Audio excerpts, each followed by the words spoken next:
Hello everyone, welcome to my channel Chemistry is Fun.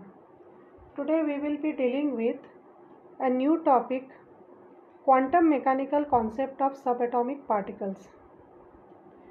In order to understand this concept, we need to know about two more things. One was the dual behavior of matter, which was given by de Broglie. Scientist de Broglie told about this concept that as photon is having momentum as well as wavelength, same can be attributed to the electrons. The other thing which we should know about the quantum mechanical concept is that about the uncertainty principle. It was given by Heisenberg. So let us deal one by one, and if you have not yet subscribed to my channel, please subscribe. Thanks. First we go to dual behavior of matter. De Broglie has said that, as we know, in my previous video I have told about the characteristic features of photon, that it exhibits dual behavior in the same way as the photon does. It is having momentum as well as wavelength. We know that momentum P is equal to m into v, that it already ascertains that some amount of mass is associated with it.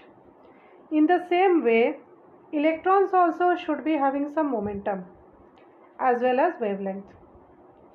He also gave a relation between the wavelength and the momentum for any material particle. And this concept he could also prove experimentally.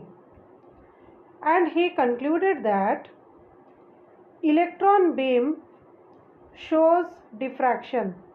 To explain diffraction, we need to explain the wave property associated with it. And he also stated that whenever any object is having wave character, it should be in motion. But here there is a condition that in case the mass is very high, the wavelength is very short.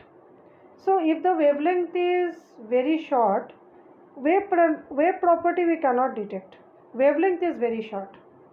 So we cannot attribute or explain the wave property associated with it. Next comes Heisenberg's uncertainty principle. He stated that the factors delta x into delta p is greater than or equal to h by 4 pi. Now what is delta x? Delta x is the uncertainty in position, and delta p, this is the uncertainty in momentum for any particle. Momentum means mass will be constant. We take it as delta m into v, that is delta v. Change in velocity will lead to this delta p. So we say that in case of any electron, if we know the position properly, in that case velocity of the electron will remain uncertain.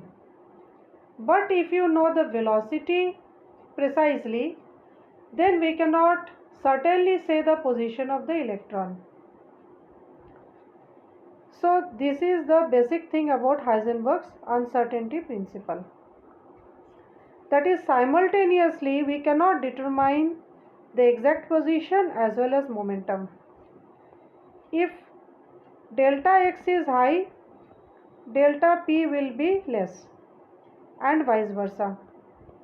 When the uncertainty in position is high, then the uncertainty for delta p will be less.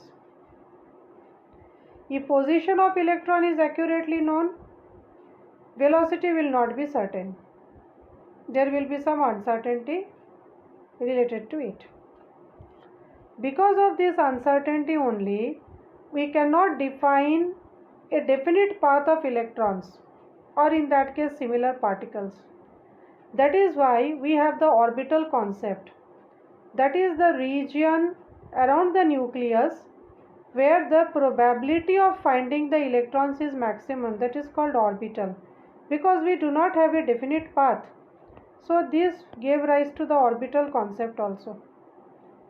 But this principle does not have much effect on the macroscopic objects. If the object size is very high, this principle cannot be used. So it is more pronounced in case of small particles, microscopic particles we can say. So the effect of Heisenberg uncertainty principle we find for the motion when the objects are microscopic. Actually what happens when the heavier objects are there, the uncertainties are not having any actual consequence.